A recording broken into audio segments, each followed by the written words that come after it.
अध्याय 7 बोलती टोपी। दरवाजा एकदम खुल गया। वहां काले बालों वाली एक लंबी जादूगरनी हरे दुशाले में खड़ी थी। उनका चेहरा बहुत कठोर था और उन्हें देखते ही हैरी के मन में पहला विचार ये आया कि उनके साथ पंगा लेना ठीक नहीं होगा। प्रोफेसर मैगोनिगल, फर्स्ट ईयर के बच्चे, हैग्रिड ने कहा। धन्यवाद हैग्रिड, यहाँ से इन्हें मैं ले जाऊंगी। उन्होंने दरवाजे को चौड़ा खोल दिया। प्रवेश हॉल इतना बड़ा था कि डर्सली का पूरा घर उसमें समा सकता था। ग्रीन गॉड की तरह यहाँ भी पत्थर की दीवारों पर जलती हुई मशालों से रोशनी हो रही थी। छत इतनी ऊंची थी कि दिखती ही नहीं थी और ऊपर की मंजिलों तक जाने के लिए संगमरमर की शानदार सीढ़ियां उनके सामने थीं। सख्त पत्थर के फर्श पर वे लोग प्रोफेसर मैगोनिगल के पीछे पीछे चल दिए। दाईं तरफ के दरवाजे से हैरी को सैकड़ों हल्की हल्की आवाजें सुनाई दे रही थी। लगता था स्कूल के बाकी बच्चे वहां पहले ही पहुंच चुके थे। पर प्रोफेसर मैगोनिगल फर्स्ट ईयर के बच्चों को हॉल में नहीं ले गईं, बल्कि उन्हें हॉल के पास एक छोटे कमरे में खड़ा कर दिया। वे एक दूसरे से सट कर खड़े थे और परेशानी की हालत में इधर उधर ताक रहे थे। आमतौर पर वे इतने पास पास खड़े नहीं हुए होते जितने पास वे इस समय खड़े थे। हॉगवर्ट्स में आपका स्वागत है, प्रोफेसर मैगोनिगल ने कहा। सत्र की शुरुआती दावत जल्दी ही शुरू होने वाली है, परंतु इससे पहले कि आप लोग बड़े हॉल में अपनी सीट पर बैठें, आपको अपने हाउस के लिए चुना जाएगा। ये बहुत महत्वपूर्ण है, क्योंकि जब तक आप यहाँ रहेंगे, तब तक आपका हाउस हॉगवर्ट्स में आपके परिवार की तरह होगा। आप अपने हाउस के बाकी बच्चों के साथ क्लास में बैठेंगे, अपने हाउस के कमरे में सोएंगे और अपने हाउस के हॉल में अपना खाली समय बिताएंगे। कुल 4 हाउस या दल हैं, जिनके नाम हैं गरुड़द्वार, मेहनतकश, चीलघात और नागशक्ति। हर हाउस का अपना शानदार इतिहास है और हर एक में बेहतरीन जादूगर और जादूगरनियां हुए हैं। जब तक आप हॉगवर्ट्स में रहेंगे, तब तक अच्छे काम के लिए आपको हाउस पॉइंट मिलेंगे, जबकि किसी भी तरह का नियम तोड़ने पर आपके हाउस के पॉइंट घटा दिए जाएंगे। साल के अंत में सबसे ज्यादा पॉइंट वाले हाउस को हाउस कप दिया जाएगा, जो बहुत बड़ा सम्मान है। मुझे आशा है कि आप जिस भी हाउस में जाएंगे, उसके लिए गौरव साबित होंगे। चुनने की रस्म पूरे स्कूल के सामने कुछ ही मिनटों में होगी। मैं सुझाव देती हूँ कि बेहतर होगा आप लोग इंतजार करते समय अपने आप को तैयार कर लें। उनकी आंखें एक पल के लिए नेविल के चोगे पर रुकी, जो उसके बाएं कान के नीचे बंधा था, और फिर रॉन की नाक के धब्बे पर। हैरी घबराकर अपने बाल संवारने की कोशिश करने लगा। जब हम आपके लिए तैयार हो जाएंगे तो मैं वापस आऊंगी, प्रोफेसर मैगोनिगल ने कहा। कृपया शांति से इंतजार करें। वे कमरे से चली गईं। हैरी ने थूक निकला। हमें हाउस के लिए कैसे चुना जाएगा? उसने रॉन से पूछा। मुझे लगता है किसी तरह का इम्तिहान होता होगा। फ्रेड ने कहा था कि इसमें बहुत दर्द होता है, पर मुझे लगता है कि वह मजाक कर रहा था। हैरी का दिल धक रह गया। इम्तिहान, और वह भी पूरे स्कूल के सामने। परंतु उसे तो अभी रत्ती भर भी जादू नहीं आता। हे भगवान, उसे न जाने क्या करके दिखाना होगा। यह कदम रखते ही उसे ऐसी किसी चीज की उम्मीद नहीं थी। उसने चारों तरफ चिंता से देखा और पाया कि सभी डरे हुए थे। कोई भी ज्यादा नहीं बोल रहा था, सिवाय हरमाइनी ग्रेंजर के, जो अपने सीखे हुए सभी मंत्र बहुत तेजी से दोहरा रही थी और सोच रही थी कि उसे जाने कौन सा मंत्र का इस्तेमाल करना होगा। हैरी ने बहुत कोशिश की कि हरमाइनी की बातों की तरफ उसका ध्यान न जाए। वह कभी इतना ज्यादा नहीं घबराया था, कभी नहीं। तब भी नहीं जब उसे वर्णन अंकल के पास स्कूल का रिपोर्ट कार्ड ले जाना पड़ा था, जिसमें लिखा था कि उसने न जाने कैसे अपने टीचर के विग को नीला कर दिया था। उसकी आंखें दरवाजे पर जमी हुई थी। किसी भी पल प्रोफेसर मैगोनिगल वापस आ सकती थी और उसे उसके दुर्भाग्य की तरफ ले जा सकती थी। फिर ऐसा कुछ हुआ जिसके कारण वह हवा में 1 फुट ऊपर उछल गया। उसके पीछे कुछ बच्चे चीखे। क्या बेवकूफी है! उसने जोर से सांस ली। उसके आसपास खड़े बच्चों ने भी ऐसा ही किया। लगभग 20 भूत पिछली दीवार से तैरते हुए अंदर आ गए थे। मोती की तरह सफेद और कुछ हद तक पारदर्शी ये भूत कमरे में तैरते हुए एक दूसरे से बातें कर रहे थे, और फर्स्ट ईयर के बच्चों की तरफ उनका ध्यान नहीं गया था। वे आपस में बहस कर रहे थे। सन्यासी की तरह दिखने वाला एक मोटा और नाटा भूत कह रहा था, मैं तो यही कहूंगा कि माफ करो और भूल जाओ। हमें उसे एक और मौका देना चाहिए। मेरे प्यारे सन्यासी, क्या हमने पीप्स को वे सारे मौके नहीं दे दिए हैं जो उसे मिलने चाहिए थे? वह हम सबका नाम बदनाम करता है, और आप तो जानते ही हैं वह सचमुच भूत भी नहीं है। मैं तो यही कहूंगा। तुम लोग यहाँ क्या कर रहे हो? गोलूबंद और चुस्त कपड़े पहने एक भूत ने अचानक फर्स्ट ईयर के विद्यार्थियों को देख लिया था। किसी ने जवाब नहीं दिया। नए विद्यार्थी होंगे, मोटे सन्यासी ने कहा और उनकी तरफ देखकर मुस्कुराया। मुझे लगता है तुम लोगों को हाउसों के लिए चुना जाने वाला है। कुछ बच्चों ने सहमति में सिर हिलाया। सन्यासी ने कहा, मुझे उम्मीद है कि तुमसे मेहनत कश में मुलाकात होगी, मेरा पुराना हाउस। तभी एक तीखी आवाज आई, अब चलिए, चुनने की रस्म शुरू होने वाली है। प्रोफेसर मैगोनिगल लौट आई थी। एक एक करके सभी भूत सामने वाली दीवार से तैरते हुए चले गए। आप लोग लाइन बना लें, प्रोफेसर मैगोनिगल ने फर्स्ट ईयर के बच्चों से कहा, और मेरे पीछे आए। हैरी की हालत बुरी थी। उसके पैर जैसे अचानक बहुत भारी हो गए। लाइन में हैरी रेत जैसे भूरे बालों वाले एक लड़के के पीछे खड़ा हो गया और रॉन हैरी के पीछे। फिर वे लोग कमरे से बाहर निकले, हॉल की तरफ मुड़कर दोहरे दरवाजे से होते हुए बड़े हॉल में आ गए। हैरी ने कभी इतनी अद्भुत और शानदार जगह की कल्पना भी न की थी। यहाँ हजारों मोमबत्तियां जल रही थीं, जो उन 4 लंबी टेबलों के ऊपर हवा में तैर रही थीं, जहाँ बाकी विद्यार्थी बैठे थे। इन टेबलों पर सुनहरी चमकती प्लेटें और प्याले रखे थे। हॉल के ऊपरी हिस्से में एक और लंबी टेबल थी, जहाँ टीचर्स बैठे थे। प्रोफेसर मैगोनिगल फर्स्ट ईयर के बच्चों को वहां तक ले गईं, ताकि वे लोग बाकी विद्यार्थियों के सामने खड़े रहें और टीचर्स उनके पीछे की तरफ रहे। उन लोगों को घूरने वाले सैकड़ों चेहरे मोमबत्तियों की हिलती हुई रोशनी में पीली लालटेनों की तरह दिख रहे थे। विद्यार्थियों के बीच में कहीं कहीं कोहरेदार चांदी की तरह चमकते भूत भी नजर आ रहे थे। घूरती आंखों से बचने के लिए हैरी ने ऊपर की तरफ देखा और वहां उसे सितारों से भरी एक मखमली काली छत दिखी। उसने सुना, हरमाइनी फुसफुसा रही थी, इस पर जादू किया गया है ताकि ये बाहर के आसमान की तरह दिखे। हॉगवर्ट्स का इतिहास किताब में मैंने ये पढ़ा है। ये विश्वास करना मुश्किल था कि ऊपर छत भी थी, क्योंकि लग तो ऐसा रहा था जैसे बड़ा हॉल सीधे आसमान में ही खुलता था। जब प्रोफेसर मैगोनिगल ने बिना कुछ कहे 4 पैरों वाला एक स्टूल फर्स्ट ईयर के विद्यार्थियों के सामने रख दिया, तो हैरी ने जल्दी से दोबारा नीचे देखा। स्टूल के ऊपर उन्होंने जादूगर की एक टोपी रखी, जिसकी नोक उभरी हुई थी। ये टोपी फटी थी, गंदी थी और इसमें बहुत सारे पैबंद लगे थे। पेटूनिया आंटी ने इसे अपने घर में नहीं घुसने दिया होता। शायद उन लोगों को टोपी में से खरगोश निकाल कर दिखाना होगा। हैरी की कल्पना अब काबू से बाहर हो चुकी थी। यही हो सकता है। उसने देखा कि हॉल में बैठे सभी लोग टोपी की तरफ घूर रहे थे, इसलिए वह भी उसकी तरफ घूरने लगा। कुछ पल तक खामोशी छाई रही, फिर टोपी हिली। उसके ऊपर की तरफ सिलाई चौड़ी खुल गई, जैसे ये उसका मुंह हो, और फिर टोपी ने गाना शुरू कर दिया। तुम्हें शायद लगेगा कि मैं सुंदर नहीं हूँ, पर अपनी आंखों पर मत करो यकीन। मुझसे ज्यादा समझदार टोपी नहीं मिलेगी, चाहे तुम आसमान ढूंढ लो या जमीन। चाहे तुम्हारे पास हो काले डर्बी हैट या फिर टोपियां रेशमी और ऊंची, पर मैं हूँ हॉगवर्ट्स की चुनने वाली टोपी। उन सब से मैं ज्यादा हूँ अच्छी। तुम्हारे दिमाग में क्या है? मुझसे कुछ नहीं छिपा। बोलती टोपी सब देख सकती है, ये मान लो। इसलिए मुझे पहन लो और मैं तुम्हें बता दूंगी कि तुम्हें किस हाउस में जाना चाहिए। सचमुच जान लो, तुम जा सकते हो गरुड़ द्वार में, जहाँ बहादुर शेर दिल लोग रहते हैं। उनकी हिम्मत, हौसला और दिलदारी गरुड़ द्वार को औरों से अलग करती है। तुम जा सकते हो मेहनत कश में, जहाँ निष्पक्ष और वफादार रहते हैं। मेहनत कश के बच्चे सच्चे और धैर्यवान होते हैं और मेहनत से कभी नहीं डरते। या तुम जा सकते हो समझदार पुराने चील घात में, बशर्ते तेज हो तुम्हारा दिमाग। हाजिर जवाब और ज्ञानी इंसान को हमेशा मिल जाते हैं अपनी तरह के लोग बाग। या शायद नागशक्ति में भी जा सकते हैं, जहां आप सच्चे दोस्त बनाएंगे। ये चालाक लोग अपने लक्ष्य हासिल करने के लिए अच्छा बुरा हर तरीका प्रयोग में लाएंगे। इसलिए तुम मुझे लगा लो, डरो मत और चिंता मत करो जरा भी। तुम सुरक्षित हाथों में हो, हालांकि मेरे हाथ नहीं है, क्योंकि मैं हूँ सोचने वाली टोपी। जब टोपी ने गाना बंद किया तो पूरा हॉल तालियों में गूंज उठा। टोपी ने चारों टेबलों की तरफ सिर झुकाया और फिर चुप हो गई। तो हमें सिर्फ टोपी पहनना है? रॉन ने हैरी से फुसफुसा कर कहा। मैं फ्रेड को जान से मार डालूंगा। वह कह रहा था कि हमें दैत्य से लड़ना पड़ेगा। हैरी मन मार कर हंसा। हाँ, टोपी पहनना मंत्र पढ़ने से लाख गुना अच्छा था, परंतु वह सोच रहा था काश वह अकेले में टोपी पहन सकता। काश टोपी पहनते समय इतने सारे लोग उसे देख नहीं रहे होते। उसे लग रहा था कि टोपी ने उन लोगों से बहुत ज्यादा उम्मीदें रख ली थी। हैरी को उस वक्त लग रहा था कि ना तो वह बहादुर है, न ही हाजिर जवाब या बुद्धिमान। अगर टोपी ने डरे हुए लोगों के लिए कोई नया हाउस बनाया होता, तो उसके लिए वही हाउस सही होता। प्रोफेसर मैगोनिगल हाथ में चमड़े के कागज का लंबा रोल लेकर आगे बढ़ी। जब मैं आपका नाम बोलूं, तब आप आकर टोपी पहनेंगे और स्टूल पर बैठेंगे, ताकि आपको चुना जा सके, उन्होंने कहा। है ना अबॉट?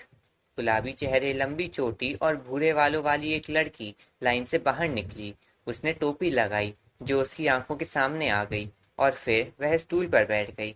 एक पल के बाद टोपी चिल्लाई, मेहनतकश। जब हैना मेहनतकश की टेबल पर बैठने के लिए दाहिनी तरफ गई, तो वहां से तालियों की और खुशी से चिल्लाने की आवाजें आई।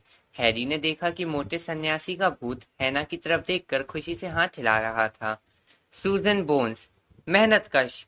टोपी एक बार फिर चिल्लाई, और सूजन भी हैना के बगल में बैठने के लिए दौड़ पड़ी। टेरी बूट, चील घात। इस बार बाईं तरफ से दूसरी टेबल पर ताली बजने की आवाजें आईं। टेरी के पास आने पर चील घात के कई विद्यार्थी उससे हाथ मिलाने के लिए खड़े हुए। मैंडी ब्रोकलहर्स्ट भी चील घात में गई, परंतु लेवेंडर ब्राउन गरुड़ द्वार में जाने वाली पहली नई विद्यार्थी बनी, और सबसे बाईं तरफ की टेबल पर खुशी का शोर गूंजा। हैरी देख रहा था कि रॉन के जुड़वा भाई सीटी बजा रहे थे। मिलीसेंट बुलस्ट्रॉट नागशक्ति में जाने वाली पहली विद्यार्थी बनी। शायद नागशक्ति के बारे में उसने जो सुना था, उसकी वजह से ये हैरी की कल्पना हो, परंतु उसके मन में यह विचार आया कि नागशक्ति के विद्यार्थी बुरे दिख रहे थे। उसे लगा जैसे उसकी तबीयत खराब हो रही थी। उसे याद था कि उसके पुराने स्कूल में खेलकूद के पीरियड में टीम बांटते समय क्या होता था। उसे हमेशा सबसे आखिर में चुना जाता था, इसलिए नहीं क्योंकि वह अच्छा नहीं खेलता था, बल्कि इसीलिए क्योंकि कोई भी डडली के सामने ये नहीं दिखाना चाहता था कि वे उसे पसंद करते थे। जस्टिन फिंच फ्लैचली, मेहनतकश। हैरी ने देखा कि कई बार टोपी हाउस का नाम तत्काल चिल्ला देती थी, परंतु कई बार इसे फैसला करने में थोड़ी देर लगती थी। सीमस फिनिगन, जो लाइन में हैरी के आगे खड़ा रेत जैसे भूरे बालों वाला लड़का था, स्टूल पर लगभग 1 मिनट तक बैठा रहा, और इसके बाद टोपी ने उसे गरुड़द्वार के लिए चुना। Hermione Granger. हरमाइनी लगभग दौड़ते हुए स्टूल तक गई, और उसने उत्सुकता से टोपी को अपने सिर पर रख लिया। गरुड़द्वार, टोपी चिल्लाई। रॉन के मुंह से आह निकल गई। हैरी के मन में एक भयानक विचार आया, क्योंकि जब कोई बहुत घबराया हुआ होता है तो उसके मन में हमेशा भयानक विचार ही आते हैं। क्या होगा अगर उसे चुना ही ना जाए? क्या होगा अगर वह टोपी को अपनी आंखों के सामने लगाकर बहुत देर तक बैठा रहे, और फिर प्रोफेसर मैकगोनागल उसके सिर से टोपी हटाकर कहे कि कहीं कोई गलती हुई है और उसे वापस ट्रेन में बैठकर घर रवाना हो जाना चाहिए। जब मेंढक घुमाने वाले लड़के नेविल लॉन्गबॉटम का नाम लिया गया, तो वह स्टूल तक जाते समय गिर पड़ा। टोपी को नेविल के बारे में फैसला करने में बहुत समय लगा। जब वह आखिरकार चिल्लाई गरुड़द्वार, तो नेविल इसे उतारे बिना ही दौड़ पड़ा।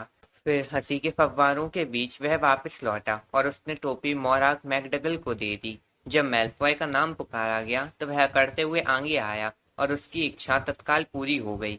टोपी ने उसके सिर को बस छुआ ही था कि वह चीख पड़ी, नागशक्ति। मैलफॉय अपने दोस्तों क्रैब और गॉयल के पास बैठने चला गया। वह बहुत खुश दिख रहा था। अब ज्यादा लोग नहीं बचे थे। मून, नॉट, पार्किंसन, फिर जुड़वा बहनों की जोड़ी पाटिल और फिर सैली एंड पॉक्स, और फिर आखिरकार हैरी पॉटर। जब हैरी आगे आया तो अचानक लोग फुसफुसाने लगे। पूरे हॉल में आग सुलगने जैसी हल्की हल्की आवाजें सुनाई देने लगी। क्या कहा? पॉटर? Harry Potter?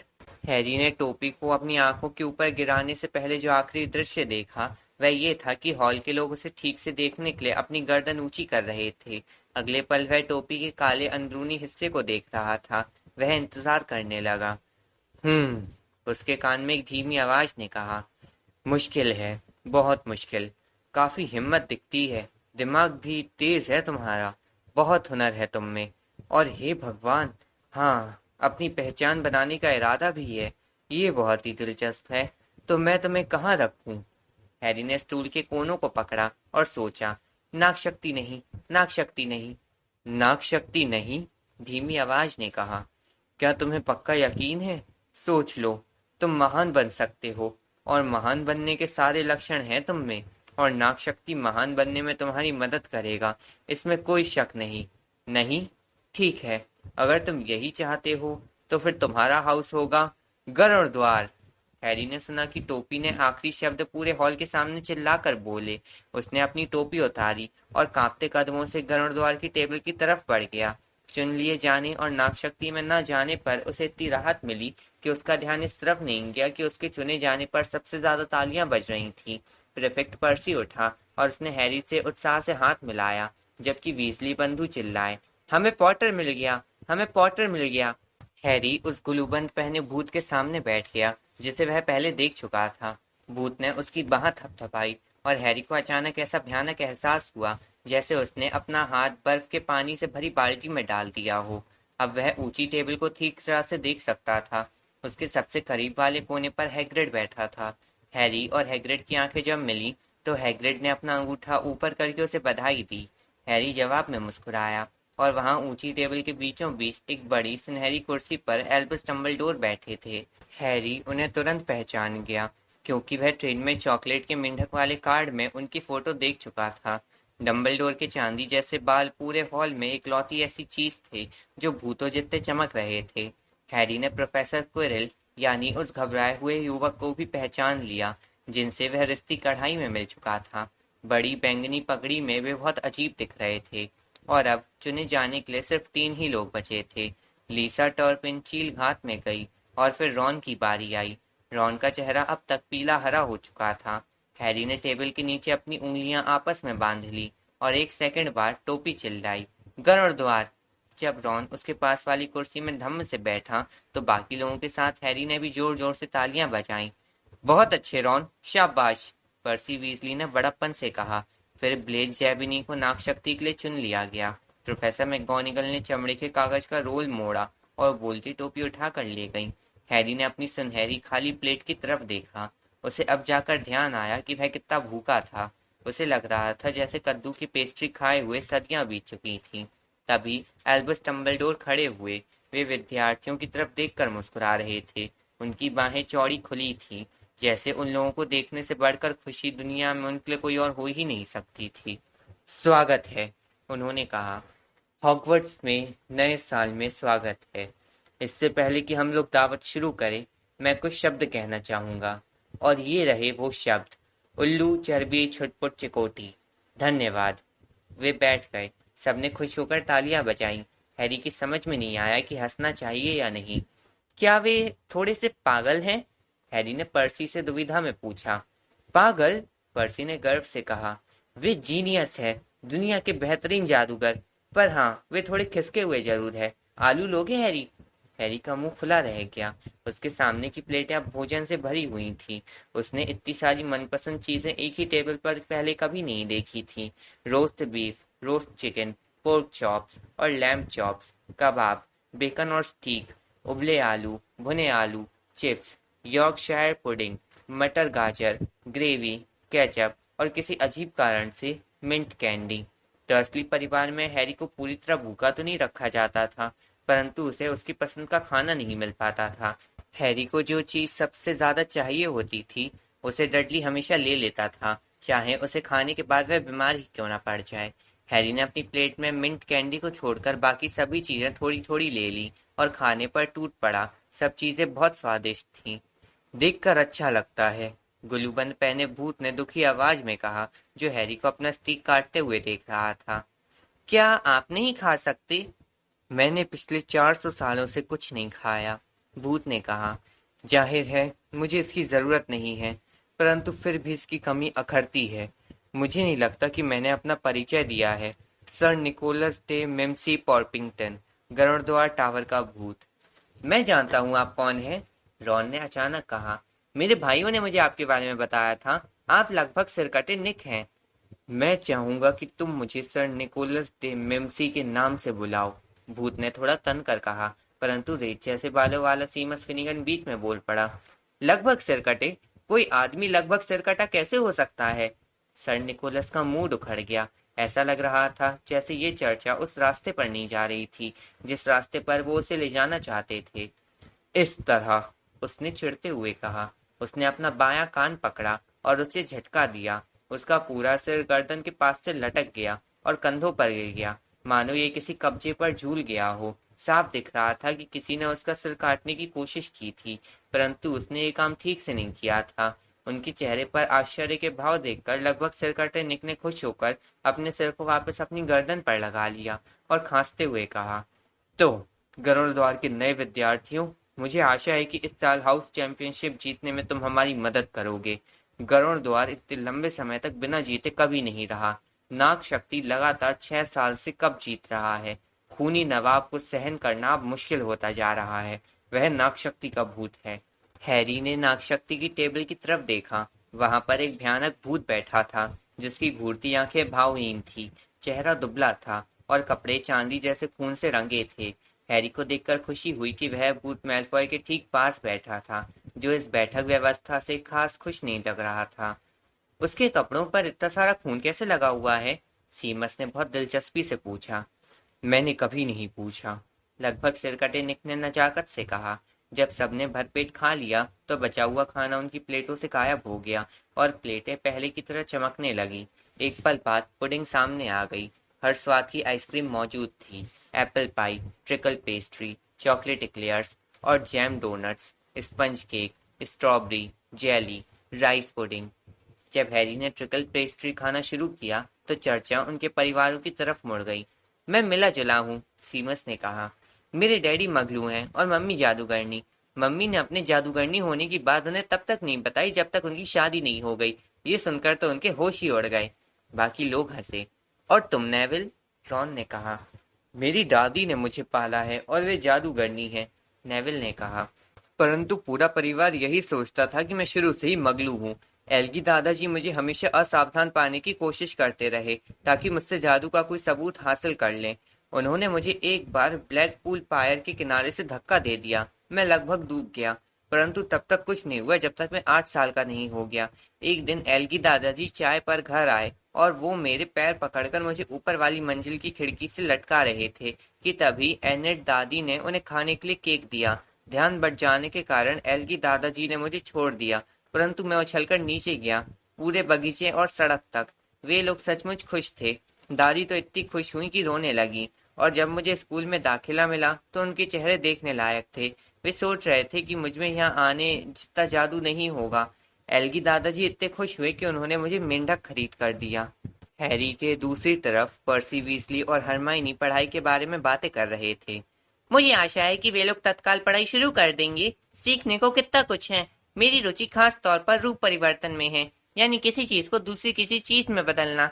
जाहिर है इसे बहुत कठिन समझा जाता है। शुरुआत में तुम्हें छोटी चीजें सिखाई जाएंगी, जैसे माचिस की तीली को सही में बदलना और इसी तरह की चीजें। हैरी के शरीर में अब पर्याप्त गर्मी आ चुकी थी और उसे नींद आ रही थी। उसने एक बार फिर ऊंची टेबल की तरफ देखा। हैग्रिड अपने प्याले में से कुछ पी रहा था। प्रोफेसर मैगोनिगल प्रोफेसर डम्बलडोर से बात कर रही थी। अजीबोगरीब पगड़ी पहने प्रोफेसर क्विरल एक टीचर से बात कर रहे थे। उस टीचर के बाल काले और चिपचिपे थे, नाक मुड़ी थी और चमड़ी पीली थी। ये एकदम अचानक हुआ। मुड़ी नाक वाले टीचर ने क्विरल की पगड़ी के पास से हैरी की आंखों में सीधा देखा और हैरी के माथे के निशान में तेज तीखा दर्द उठा। आउच!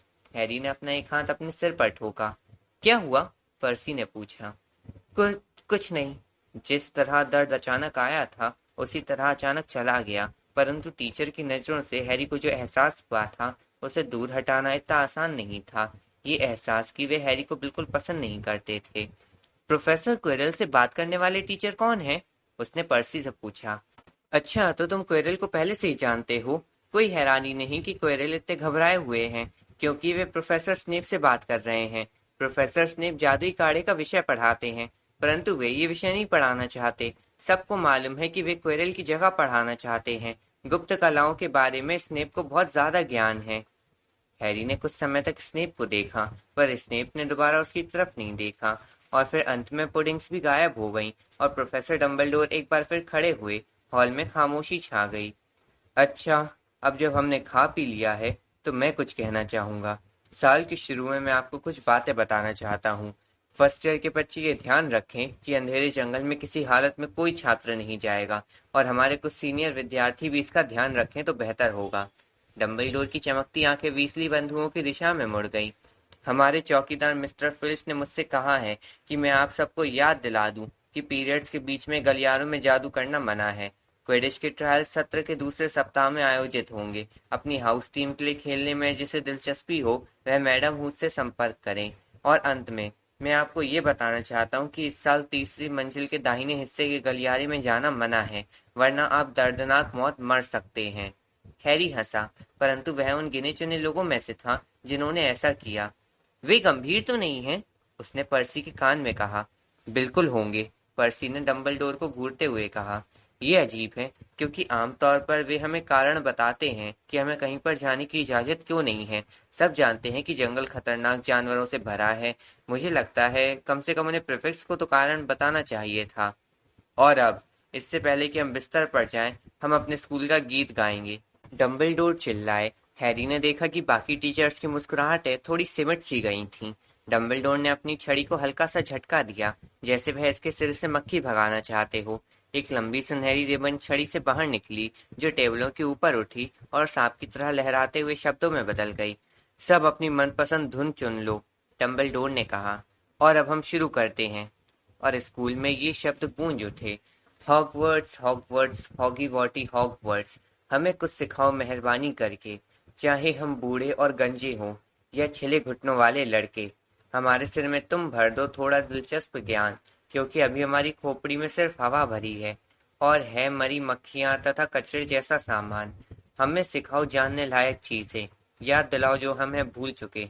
अपनी बेहतरीन कोशिश करो, बाकी हम कर लेंगे और सीखेंगे जब तक कि हमारा दिमाग न पक जाए।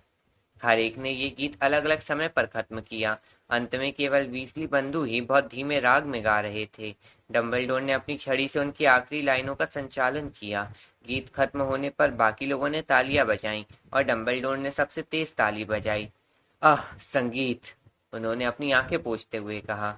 हम यहाँ जो जादू करते हैं ये उससे भी बड़ा जादू है। और अब सोने का समय। अब आप यहाँ से चल दीजिए। गरुड़द्वार के फर्स्ट ईयर के विद्यार्थी बातें करती भीड़ के बीच से गुजरते हुए पर्सी के पीछे पीछे चल दिए। वे लोग बड़े हॉल से बाहर निकले और संगमरमर की सीढ़ियों पर चढ़ने लगे। हैरी के पैर एक बार फिर बहुत भारी हो रहे थे, परंतु सिर्फ इसलिए क्योंकि वह बहुत थका हुआ था और उसने ज्यादा खा लिया था। उसे इतनी नींद आ रही थी कि उसे यह देखकर भी हैरानी नहीं हुई कि गलियारों में लगी तस्वीरों के लोग कानाफूसी कर रहे थे और उनके पास से गुजरते समय इशारे भी कर रहे थे। जब पर्सी 2 बार उन्हें ऐसे दरवाजे में से ले गया जो फिसलने वाली पैनल और झूलते हुए पर्दों के पीछे छुपे थे, तो भी उसे कोई हैरानी नहीं हुई। सभी बच्चे जम्हाई लेते हुए अपने पैरों को घसीटते हुए सीढ़ियां चढ़ रहे थे, पर सीढ़ियां थी कि खत्म ही नहीं हो रही थी। हैरी सोच रहा था अभी उन्हें और कितनी दूर जाना पड़ेगा, तभी वे अचानक रुक गए। छड़ियों का एक गट्ठर बीच हवा में उनके सामने तैर रहा था, और जब पर्सी आगे की तरफ बढ़ा तो गट्ठर छड़ियों को एक एक करके उसकी तरफ फेंकने लगा। पीप्स है, पर्सी ने फर्स्ट ईयर के बच्चों को फुसफुसाकर बताया। एक भूत, उसने ऊंची आवाज में कहा। पीप्स, सामने आओ। जवाब में एक तेज और बेहुदा आवाज आई, जैसे गुब्बारे में से हवा निकल रही हो। क्या तुम चाहते हो कि मैं खूनी नवाब को बुलाऊं? फटाक जैसी आवाज हुई और कुटिल काली आंखें तथा चौड़े मुंह वाला एक नाटा आदमी सामने आया, जो हवा में पैर सिकोड़कर तैर रहा था और छड़ियों का गट्ठर पकड़े था। ओ, उसने बुरी सी खिलखिलाहट के साथ कहा। फर्स्ट ईयर के बच्चे, इली ली ली ली, कितने मजेदार बात है। वह अचानक उनकी तरफ झपटा। सबने अपने सिर झुका लिए। दूर हटो पीप्स, वरना मैं नवाब को इस बारे में बता दूंगा। मैं सचमुच बता दूंगा, पर्सी ने गरजते हुए कहा। पीप्स ने अपनी जीभ बाहर निकाली और गायब हो गया, परंतु जाते जाते वह छड़ियों को नेविल के सिर पर गिराता हुआ गया। उन्होंने उसे दूर जाते सुना और जाते जाते वह सजावटी सामान से टकराता हुआ गया। जब वे दोबारा चलने लगे तो पर्सी बोला, तुम्हें पीप्स से बचकर रहना पड़ेगा। खूनी नवाबी है जो उसे काबू में रख सकता है। वह हम प्रीफिक्स तक की नहीं सुनता। लो, हम आ गए। गलियारे के आखिरी सिरे पर गुलाबी रेशम की पोशाक में एक बहुत मोटी औरत की तस्वीर टंगी थी। पासवर्ड, उसने पूछा। कैपर ड्रैकनस, पर्सी ने कहा। तस्वीर आगे की तरफ झुक गई और दीवार में एक गोल छेद दिखाई दिया।